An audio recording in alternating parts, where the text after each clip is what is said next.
I'm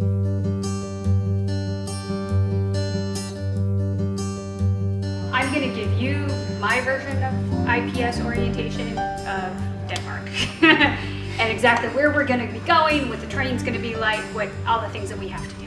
Everybody has expertise and ideas, and the more we listen to each other and without having our silos of I'm an engineer or I'm a biologist or I'm a chemist, the more we break down those walls, the more we can actually learn from each other and come up with some really creative ways of solving problems. And so I wanted a mixture of students that had biology backgrounds, had engineering backgrounds, chemistry backgrounds, and then of course a communication student, to really mix them up.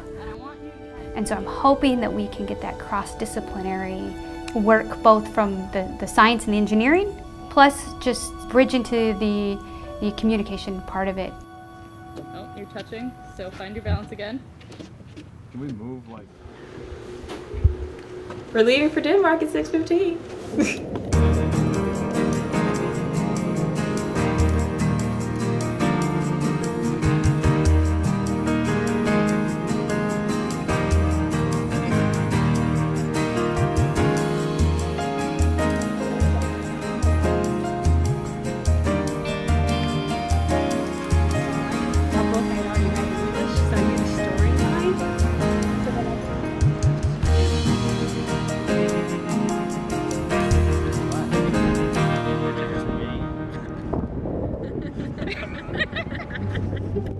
A lot of American students do not know what it's like to be a foreigner, and it's a very different experience.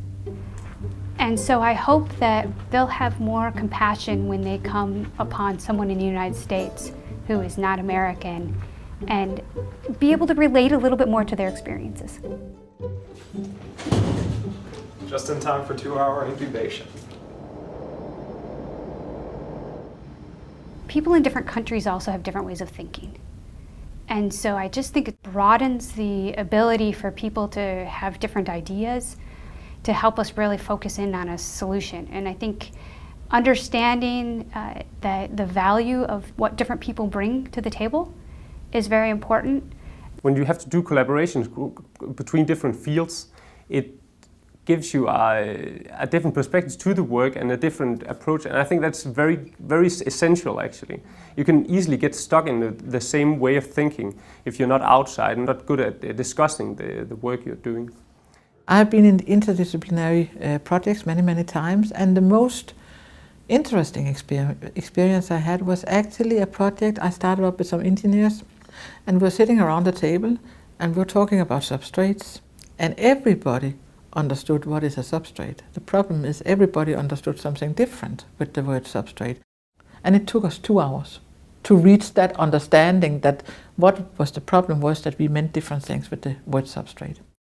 I often will tell students when they first come into my research lab, you're a chemical engineer and you're used to talking about molecular weight.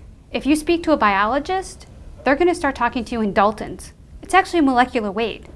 But you may not understand that because it's a different word. And so that's another thing that I hope that this project will help students understand, is that when we start crossing lines, we have to learn each other's language, and that will really help us communicate better. I think they will learn that. And if they learn that, it's a very powerful thing to know actually, because then you know you need to define what does your words mean. It's been 1 week since we arrived in Denmark. It still feels like I arrived yesterday. And then when I get back, I'm gonna realize how long it actually has been. Friends, are you with me? Yeah! Friends, are you with me? Yeah!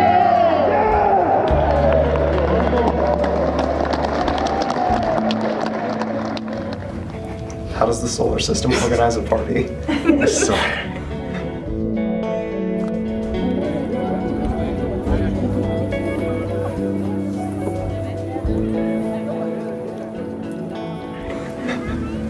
How? They plan it.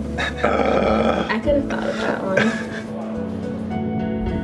My greatest wish for them is very altruistic, of just, I would just like them to see the world and have an appreciation for how different everyone is and what a great thing that is.